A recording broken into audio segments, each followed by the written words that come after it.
Congratulation song thank you on sir. All India rank 77। Thank you sir. आप अपने बारे में कुछ ब्रीफली बताना चाहो जी एस्पिरेंट्स को। जी। मैं इंजीनियर हूँ बाय ग्रेजुएशन एंड उसके बाद मैंने 1 डेढ़ साल के लिए PwC में काम करा था एज अ कंसल्टेंट। वहाँ पर प्राइवेट सेक्टर में काम करने के बाद आई रियलाइज दैट सिविल सर्विसेज और government sector would be the right career path for me ahead in terms of learning and opportunity and also in terms of the life ahead. And उसके बाद 2021 में I started preparing for civil services. मैंने 2 बार mains लिखे हैं, 2 बार interview दिए हैं। Last time मेरा railway में सिलेक्शन हुआ था, रेलवे मैनेजमेंट सर्विस में, और इस बार मेरी 77 रैंक आई है। ओके सो जैसे आपकी जो ऑप्शन है वो मैथमेटिक्स है, तो उसके बारे में आप बताना चाहो कि who should go with mathematics, what cons and benefits are there attached to mathematics, अगर उसमें आप कुछ जी बता पाओ। जी। मेरे को लगता है मैथमेटिक्स ही नहीं, इन जनरल कोई भी ऑप्शनल का डिसीजन एक बहुत इंपॉर्टेंट डिसीजन होता है यूपीएससी जर्नी में। इनफैक्ट वो एक ऐसी चॉइस होती है जो आप लेते हैं और उसका इम्पैक्ट आपको दिखेगा आपके सिलेक्शन में, आपके मेंस आप क्लियर कर रहे हैं नहीं कर रहे हैं, फाइनल आपकी मार्कशीट में। तो मैथ्स के लिए पर्टिकुलरली मेरे को बहुत ज़्यादा क्लैरिटी थी कि मैं क्यों मैथ्स ले रहा हूँ। तो there is a very famous quote कि let start with why. Simon Sinek sir का यूट्यूब का वीडियो भी है कि अगर आपका वाई क्लियर है देन आपका how and what will automatically fall in place.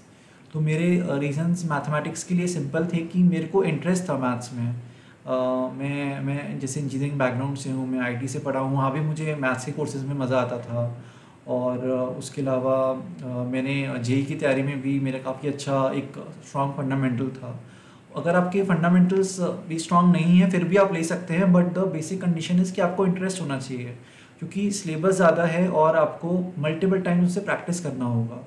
और सेकंड इम्पॉर्टेंट रीज़न मेरा ये था कि मैंने देखा कि ये जो कोर्स है for maths syllabus, it is very rewarding. बहुत लोगों की बहुत अच्छी अच्छी रैंक्स आई हैं, तो ये ऐसा भी कोई अनकन्वेंशनल ऑप्शनल भी नहीं है कि लोग इसे लेने से डरें। And third important reason is कि इतनी ज़्यादा एक सपोर्ट इकोसिस्टम बना हुआ है। जैसे कि मैथोक्रेट के इकोसिस्टम की मैं बात करूँगा कि मैं तो 2021 से एसोसिएटेड हूँ, तो टेलीग्राम ग्रुप पे एक्टिवली डाउट्स का आप ही रिजॉल्व करते थे। एंड टेस्ट सीरीज़ के लिए भी आप इमीडिएटली उसको सॉल्व करके भेजते थे। और मैं तो आपसे पर्सनली बात करता था, तो आप मेरे को पर्सनली फीडबैक बोलते थे कि you can work on this, you can work on that. तो इन जनरल बहुत एक स्ट्रॉन्ग इकोसिस्टम है विद प्लेटफॉर्म्स लाइक मैथोक्रेट, और जो आप बता रहे हैं मुझे तो डेवलप भी कर रहा है वो, आप नोट्स वगैरह बना रहे हैं। तो आई थिंक एक स्ट्रॉन्ग इकोसिस्टम है, तो स्टूडेंट्स के पास एग्जैक्ट स्टडी मटेरियल है कि क्या पढ़ना है एंड डाइवर्ट नहीं होगा वो बच्चा। राइट। ओके शोम, आपकी अप्रोच क्या थी सिलेबस को कवर करने की, अगर वो आप बता पाओ। जी सर, मैंने अपनी मैथ्स की प्रिपरेशन को 3 फेजेस में डिवाइड करा था। फ़ेज़ 1 मैंने रखा था फाउंडेशन बिल्ड करने के लिए, कि जो भी सिलेबस है उनके टॉपिक्स को मैंने अच्छे से समझा था, और उसमें जो नोट्स हैं उनको रेफ़र करा था, और जो स्टैंडर्ड टेक्स्ट बुक्स हैं उनके लिए उनको रेफ़र करा था, और उनके PYQs रेफ़र करे थे। ये मैंने फ़ेज़ 1 में करा था। इससे मुझे एक फाउंडेशन बहुत अच्छी बिल्ड हो गई थी, मुझे ऐसा लगता है। इसको मैंने थोड़ा टाइम दिया था, लगभग 6 से 8 महीने दिए थे। फिर उसके बाद फ़ेज़ 2 में मैंने रिवीजन स्टार्ट किया था, और रिवीजन के लिए मैंने शॉर्ट नोट्स बनाए थे। मतलब हर सब्जेक्ट के लिए मैंने फार्मूला शीट्स बनाई थी, और मैंने क्विक ट्रिक्स बनाई थी जो मैं एक फ़ाइल में कलेक्ट करके अपने पास रखता था, और मैं उनको रोज़ रिवाइज करता था कि जिससे कि मेरी जो कमांड है उन फार्मूलाज पे बिल्ड हो जाए। ऑल्दो मैथ्स का एडवांटेज ये है कि हम फर्स्ट प्रिंसिपल से कोई फार्मूला ड्राइव कर सकते हैं, लेकिन क्योंकि यूपीएससी एग्ज़ाम में टाइम कम होता है हमारे पास, और अगर हमें फार्मूला याद है तो हमारे लिए एडिटिव एडवांटेज होता है, हमें कॉन्फिडेंस भी मिलता है, और फिर वो स्कोर बूस्ट करने में हमें 280 के ऊपर 300 के ऊपर ले जाने में हेल्प करता है। ये मेरी फ़ेज़ 2 की अप्रोच थी। फिर फाइनली फ़ेज़ 3 में मैंने टेस्ट सीरीज़ ज्वाइन करी थी, जैसे कि मैथोक्रेट की मैंने टेस्ट सीरीज़ ज्वाइन करी थी, तो उसमें मैं फुल सिलेबस टेस्ट लिखता था। तो टेस्ट को भी मैं अच्छे से एनालाइज करता था, और उससे भी मैं रिवाइज करता था। ओके सो हम जैसे आपने बताया कि शॉर्ट नोट्स, तो इसमें स्टूडेंट्स के ये डाउट रहते हैं कि शॉर्ट नोट्स में क्या क्या चीज़ जानी चाहिए। जैसे अपने पास लेट से कि जो भी आप या तो स्टैंडर्ड बुक फॉलो कर रहे हो या जो भी नोट्स फॉलो कर रहे हो, जनरली वो बल्कि होगा जी। जैसे अगर अपन ODE की बात करें तो 300 पेज के आसपास नोट्स बन जाएंगे उसके, अगर फुल्ली अपने को कम्प्रिहेंसिवली कवर करना है तो उसको 10 पेज या एज पर द इंडिविजुअल्स हमें समराइज़ करना होगा, तो उसमें आपकी क्या अप्रोच रहती थी? उसकी मेरी अप्रोच सर सिंपल थी कि मैं उसको जो सारे बेसिक फार्मूलाज हैं उनको मैं कवर कर लूँ और राइट, साथ में कुछ टिप्स एंड ट्रिक्स भी लिख लूँ मैं, जैसे कि राइट, क्लैरेट इक्वेशंस में कभी हाँ, कभी ट्रिक्स लगती हैं राइट, कि what is u, what is to be v, या, to be assume, right, and similarly Laplace में भी, ऑल्दो हुँ, जो फार्मूलाज हैं स्ट्रेट फॉरवर्ड हैं, बट अगर आप उन्हें कोरिलेट कर लें जैसे लेप्लास और लेप्लास इनवर्स को, हाँ, तो मैंने जैसे एक एग्जांपल मैं शेयर करूं तो मैंने एक शीट को ही दो पार्ट में डिवाइड कर दिया था, एक जगह लेप्लास के फॉर्मूले लिखे थे, एक जगह लेप्लास इनवर्स है उसके सामने ही। सामने, राइट, तो इस तरह से उन्हें बहुत ज़्यादा कंसाइज रखा था, टू द पॉइंट रखा था, और ऐसा रखा था कि मैं उन्हें बार बार रेफर कर सकूं, और मेरे को जब मैं रिवाइज कर रहा हूँ तो मेरे को बाकी बल्कि 300 पेजेस के नोट्स पे ना जाना पड़े। Right, right. अच्छा, और ये फ्रीक्वेंसी क्या रहनी चाहिए? जैसे कि अपन शॉर्ट नोट्स रेफर करते हैं, लेट्स से कि आपने ओडी आज ख़त्म की, जी तो उसके शॉर्ट नोट्स आपके रेडी है, लेट्स से कि टुडे 2000 रेडी, तो अभी आप नेक्स्ट टॉपिक लेट्स से कि अनरिलेटेड टॉपिक पढ़ रहे हैं, let's say elliptic geometry we are study, तो अभी कितने गैप के बाद हमें ये शॉर्ट नोट्स देखने चाहिए? लाइक कि ओडी अभी आप ज्योमेट्री पढ़ रहे हो सकता है आपको जी 15-20 डेज उसमें लगे, जी तो इन बिटवीन हमें वो रेफर करने चाहिए क्या शॉर्ट नोट्स, या क्या जी गैप होना चाहिए? जी मुझे लगता है आप शॉर्ट नोट्स रेफर कर सकते हैं। जैसे मैं क्या राइट, करता था कि रात में सोने से पहले उन्हें रेफर कर लिया। आप अगर 5-10 मिनट भी उन्हें रेफर कर लें तो आपके दिमाग में एक एसोसिएशन रहता है, राइट, मतलब एक there is a concept known as brain fog, कि अगर आप राइट, बहुत टाइम तक कोई चीज़ ना पढ़े तो वो फॉगी सी हो जाती है, हमें लगता है कि हाँ पढ़ा तो है बट याद नहीं आ रहा क्या पढ़ा है। राइट, लेकिन अगर हम उसको बार बार पढ़ते रहें तो एसोसिएशन बैठ जाता है। तो राइट, मेरा ऐसा अप्रोच रहता था कि मैं 5-10 मिनट उसको देख लेता था, या फिर ओके, बस ऐसे ग्लांस कर लिया, तो एक उससे एसोसिएशन बिल्ड रहता था। तो मेरा यही सब अप्रोच था। ओके, सो अच्छा, आपने जैसे टेस्ट सीरीज ज्वाइन की थी मैथोक्रेट की, सो कैसे यूटिलाइज करें टेस्ट सीरीज को जी बेटर बेनिफिट के लिए? जी टेस्ट सीरीज का मोस्ट एफिशिएंट यूटिलाइजेशन के लिए मैंने राइज करा over time, the strategy which work best for me was कि एक है प्री टेस्ट और एक है आफ्टर टेस्ट। तो राइट, प्री टेस्ट जैसे आपका आप सेक्शनल टेस्ट भी कराते हैं और आप फुल सिलेबस टेस्ट भी कराते हैं, तो अगर हम सेक्शनल टेस्ट को पकड़े हैं तो वहाँ पर जितने भी टॉपिक्स आ रहे हैं उनको अच्छे से रिवाइज करा, उनके नोट्स रिवाइज करें, राइट, ताकि हम ये इंश्योर करें कि हम टेस्ट में ज़्यादा से ज़्यादा स्कोर लेकर आए। फिर एक बार आपने टेस्ट दिया, फिर टेस्ट को पूरा एनालाइज करें पोस्ट टेस्ट आपके रिवीजन पार्ट में। अब ये देखें कि क्या कहते हैं कौन कौन सी मिस्टेक्स हो रही हैं, आप आइडेंटिफाई कीजिए कि सिली मिस्टेक्स क्या हैं, उनको नोट डाउन मैं करता था। मैंने एक प्रॉपर सेपरेट नोटबुक थी जहाँ पर मैं मिस्टेक्स को लिखता था।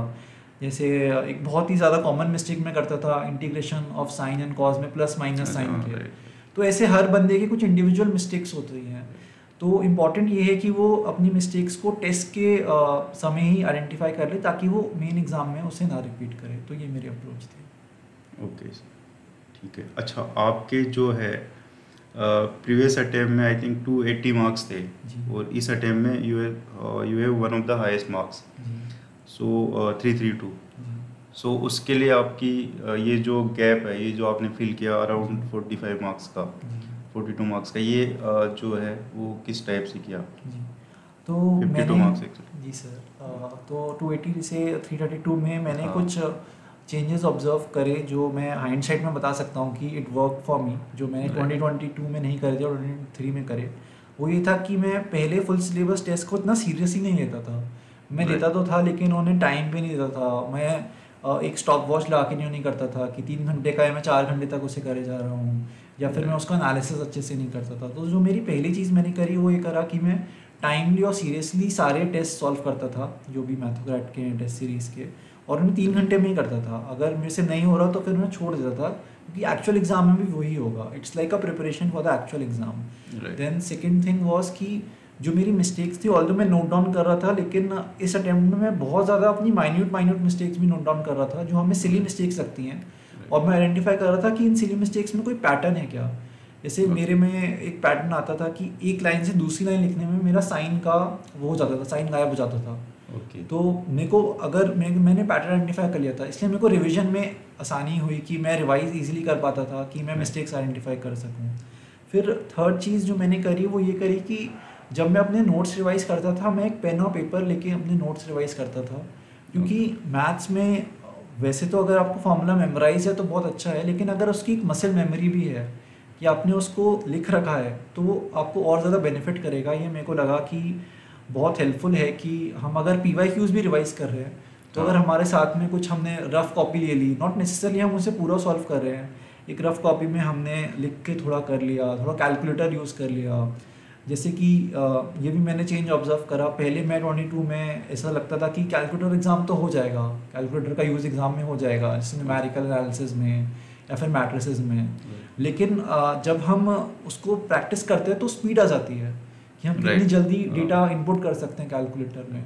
तो maths is all about speed, it's all about accuracy and which only comes through practice, which I realized. तो सर ये मैंने चीज़ें करी थी। और एक और चीज़ जो मैं शेयर करना चाहूँगा वो ये है कि हमें कभी भी अपने पेपर 1 को इफेक्ट नहीं करने देना चाहिए पेपर 2 के परफॉर्मेंस को। पेपर 1 हमारा कैसा भी जाए, हमें उससे फ़र्क नहीं होना चाहिए, हमें उस बारे में सोचना नहीं चाहिए और डिस्कस भी नहीं करना चाहिए। रादर मैं क्या करता था कि मैं 2 घंटे को ब्रेक की तरह यूज़ करता था। और इस बार तो मैंने एक नैप भी ले लिया था, शॉर्ट नैप, पावर नैप, जो मुझे पेपर 2 में शायद यूज़फुल भी रहा क्योंकि पेपर 2 थोड़ा टफ था। तो इससे एक हमारा बैलेंस्ड माइंडसेट रहता है और हम पैनिक नहीं करते हैं अगर लेट्स से पेपर टफ भी आ जाए तो, और हम अपना बेस्ट देते हैं। जो मैथमेटिक्स ऑप्शनल के एस्पिरेंट्स का इश्यू रहता है कि मैथ का ऑप्शनल जो है थोड़ा लेंदी है, मतलब it takes time. So GS और मैथ्स को कैसे बैलेंस करें जी, वो अगर आप बता पाए स्टेज वाइज। जी sir, first of all we have to accept this fact that yes थोड़ा सा वो टाइम टेकिंग है और थोड़ा सा ओवरलैप नहीं है, बट हमको ये भी अंडरस्टैंड करना है कि अगर वो एक कंस्ट्रेंट है तो उसके बेनिफिट्स भी बहुत अच्छे हैं। तो ऐसा नहीं है कि वो हमें रिवॉर्ड नहीं करेगा। This is the first basic understanding which we should have, and we should not crib कि अरे सिलेबस ही ख़त्म नहीं हो रहा, सिलेबस ही ख़त्म नहीं हो रहा। जो टारगेट्स हैं उनको फुलफ़िल कीजिए। तो मैंने क्या करा था, मैंने रफली डिवाइड कर लिया था अपनी जीएस प्रिपरेशन को, मैथ्स के प्रिपरेशन को लगभग 50-50।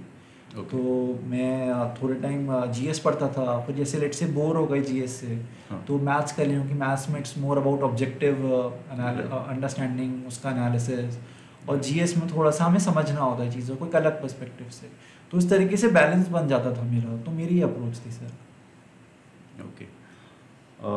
अच्छा, सो हम इसमें एग्ज़ाम में जैसे अप्स एंड डाउन्स एक नॉर्मल सी चीज़ है, तो उसको कैसे डील किया जाए?